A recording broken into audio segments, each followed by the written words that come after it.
Good afternoon. This is All India Radio, and I am Lalema Aneja Dang with the Midday News.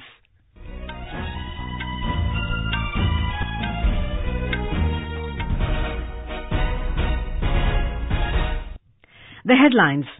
Prime Minister Narendra Modi says peace and security in SAARC region essential to achieve economic development and prosperity.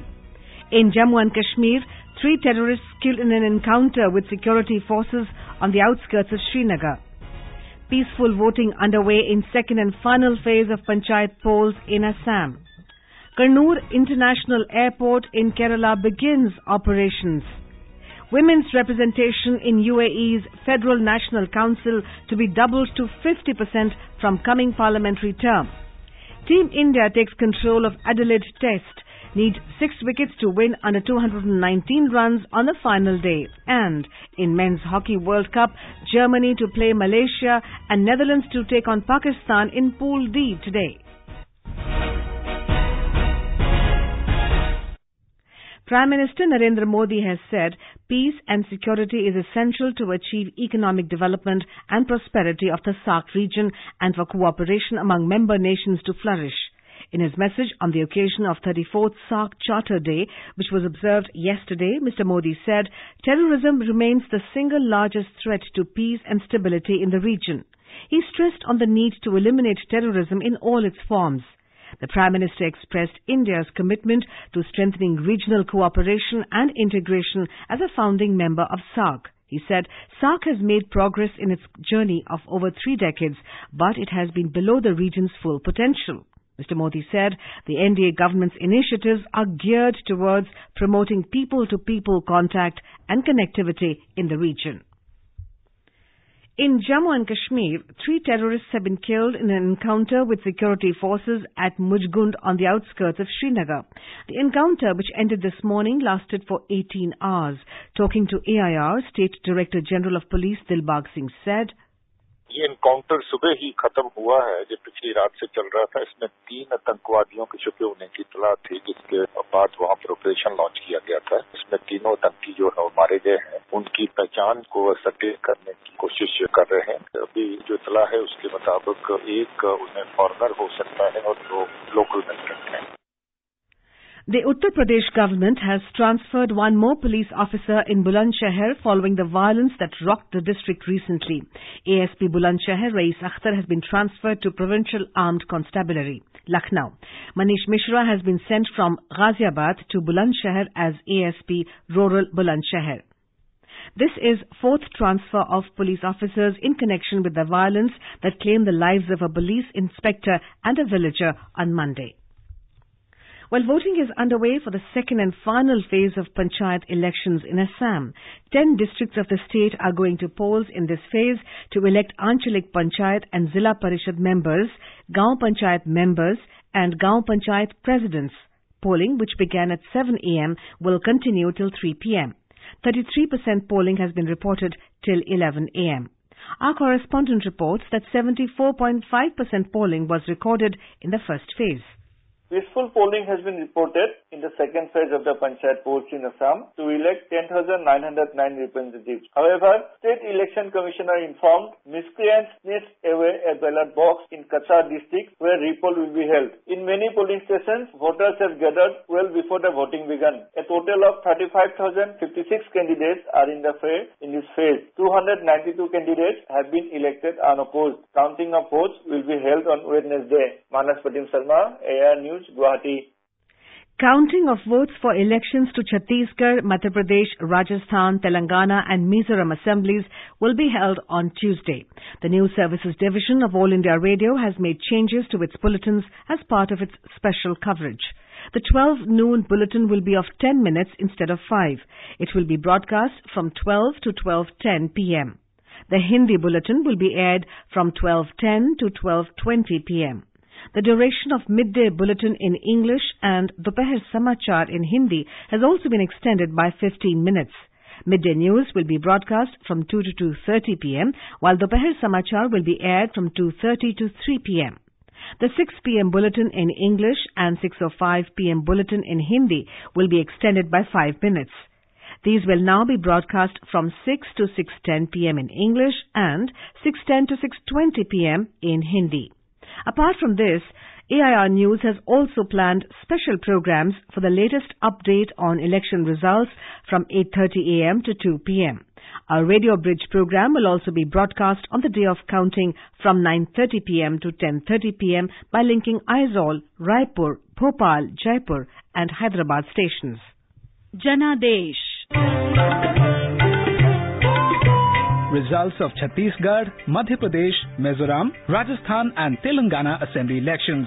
On Tuesday, 11th December 2018. Live and balanced analysis from 8:30 a.m. to 2 p.m. Special Radio Bridge program connecting the 5 poll-bound states between 9:30 p.m. and 10:30 p.m. Tune in to FM Gold, Rajdhani Channel and National Network of All India Radio.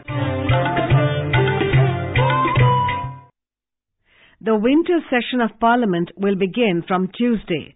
The nearly month-long session will have 20 sittings. During the session, 8 important bills will be tabled in the Rajya Sabha and 15 in the Lok Sabha. This will be the last full-fledged Parliament session before the upcoming Lok Sabha elections next year. Ahead of the session, the government has called an all-party meeting tomorrow to seek cooperation from political parties for smooth functioning of both the houses. Rajya Sabha Chairman Venkaiah Naidu has also convened an all-party meeting tomorrow. Opposition party leaders will also meet to discuss their strategy to counter the government in Parliament. Lok Sabha Speaker Sumitra Mahajan will meet the leaders of political parties on Tuesday to ensure smooth functioning of proceedings in the lower house. Tomorrow evening, All India Radio News will bring you a discussion program on issues before Parliament and Sansad Ke Samaksh Midday. The Issues Before Parliament program can be heard on Rajdhani Channel from 9:30 p.m. Sansad Ke Samaksh Midday can be heard on the Indraprasth and FM Gold channels from the same time. Well, this is All India Radio giving you the news. For quick news updates around the clock, follow us on our Twitter handle at AIR News Alerts. You can also log on to our website newsonair.nic.in. The Kannur International Airport in Kerala started its operation this morning. Civil Aviation Minister Suresh Prabhu and Chief Minister Pinarayi Vijayan jointly lit the lamp inside the terminal building, marking the inauguration of the airport. They later flagged off the inaugural flight, Air India Express, to Abu Dhabi at 9:55 a.m. Our correspondent reports that with today's inauguration, Kerala has become the first state in the country with 4 international airports. Union Minister Suresh Prabhu said the achievement is historical and the airport with its modern facilities is a role model for the country. The first flight from the airport, Air India Express Boeing 737, carried 185 passengers. The flight will return to Kannur by today evening itself and will begin to conduct service as per the schedule from tomorrow onwards. Spread across 2,000 acres and costing close to 1,800 crore rupees, the new airport in Kannur can handle around 2,000 passengers at a time and will serve more than 1.5 million international passengers yearly. Already 11 international carriers and 6 domestic operators have confirmed their flights out of Kannur Airport. Shamila, AIR News, Thiruvananthapuram. In a major push to kickstart listing of startups in India in a big way, the Securities and Exchange Board of India, SEBI, has lined up a slew of relaxations for new age ventures. The proposed changes include renaming the institutional trading platform that the regulator had created for such listings as Innovators Growth Platform. The Capital Markets Regulator had set up an expert group in June this year to review the startup platform. The group had extensive consultations with other stakeholders including startups, investors, bankers and wealth management firms and submitted its report to SEBI on the proposed changes. President Ram Nath Kovind will be on a 2-day visit to Gorakhpur in Uttar Pradesh from today. Our correspondent has the details.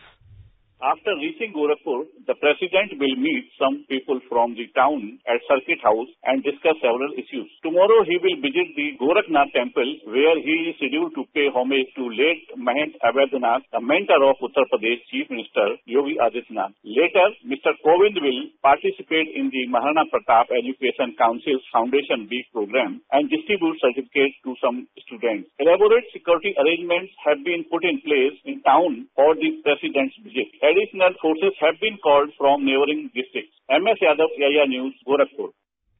Women and Child Welfare Minister Menaka Gandhi has said that those responsible for the alleged sexual harassment in Dhanakal shelter home in Odisha should be severely punished. Talking to AIR in Daman during her visit to the Union Territory, Ms. Gandhi termed the incident as shameful. ये बहुत शर्म की बात है कि कोई इतना बड़ी जगह नहीं या इतने ज्यादा लोग नहीं थे कि वो हर हफ्ते हर महीने चेक नहीं कर सकते थे. फिर आप क्यों चला रहे हैं आश्रय? ये तो क्रिमिनल्स करते हैं. वहाँ सारे आश्रयों के स्टाफ को जेल में डालना चाहिए. फैक्ट नहीं, जेल में डालें. Prime Minister Narendra Modi today wished UPA chairperson Sonia Gandhi on her birthday. In a tweet, Mr. Modi said he prays for Ms. Gandhi's long and healthy life. The United Arab Emirates, UAE, has doubled the representation of Emirati women in the Federal National Council from the coming parliamentary term. A decree doubling the percentage of women's representation from 22.5% to 50% has been passed by UAE President Sheikh Khalifa bin Zayed Al Nahyan.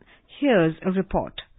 The decision aims to rank UAE in the top position worldwide in terms of representation of women in parliament. It will enable the Emirati women to achieve in a record time what has been achieved by their counterparts globally in decades. Vice President and Prime Minister of UAE and ruler of Dubai, Sheikh Mohammed bin Rashid Al Maktoum, said the move is a great leap forward in cementing the legislative and parliamentary role of women in the nation's development. Last week, the UAE cabinet had adopted a new package of national legislative policies and initiatives to empower the Emirati women and make them partners in the country's progress. With Kanchan Prasad from Dubai, Swati Rakheja for AIR News. In cricket, Team India took control of the Adelaide Test against Australia on the fourth day today. Here's a report. Team India resumed play at the overnight score of 151 for 3 on the penultimate day of the test this morning. They were later bundled out for 307, which gave a target of 323 for the Kangaroos to chase.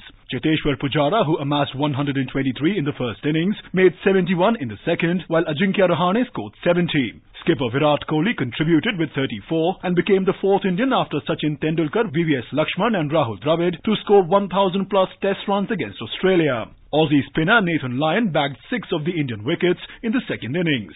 Later, chasing 323 to win, Australia lost early wickets and were 104 for 4 at the close of the day's play. Spinner Ravichandran Ashwin and pacer Mohammad Shami scabbed 2 wickets each. To win the test and take a 1-0 lead in the 4-match series, India will have to take 6 wickets tomorrow under 219 runs. Sabi Hassan Khan, AIR News. In the Men's Hockey World Cup, Germany will clash with Malaysia at 5 p.m, while the Netherlands will play Pakistan at 7 p.m. in the 2 Pool D matches at Bhubaneswar today. With 2 wins from 2 games, Germany currently leads the group with 6 points. The Netherlands is second, followed by Pakistan at third and Malaysia at the bottom. Last evening, India thrashed Canada 5-1 in their third and final group match to top Pool C and seal a berth into the quarter-finals. Besides India, 2-time defending champions Australia from Group A and Argentina from Pool B are the teams that have booked a last 8 berth. The 4th quarter-final berth will be decided today. The government has notified commonly used medical devices, nebulizers, blood pressure monitors, digital thermometers and glucometers as drugs under the Drugs and Cosmetics Act. This will enable the government to ensure their quality and performance. The Drug Controller General of India will regulate the import, manufacture and sale of these devices from January 2020. And now, before we end the bulletin, the headlines once again. Prime Minister Narendra Modi says peace and security in SAARC region essential to achieve economic development and prosperity. In Jammu and Kashmir, 3 terrorists killed in an encounter with security forces on the outskirts of Srinagar. Peaceful voting underway in second and final phase of Panchayat polls in Assam. Kannur International Airport in Kerala begins operations.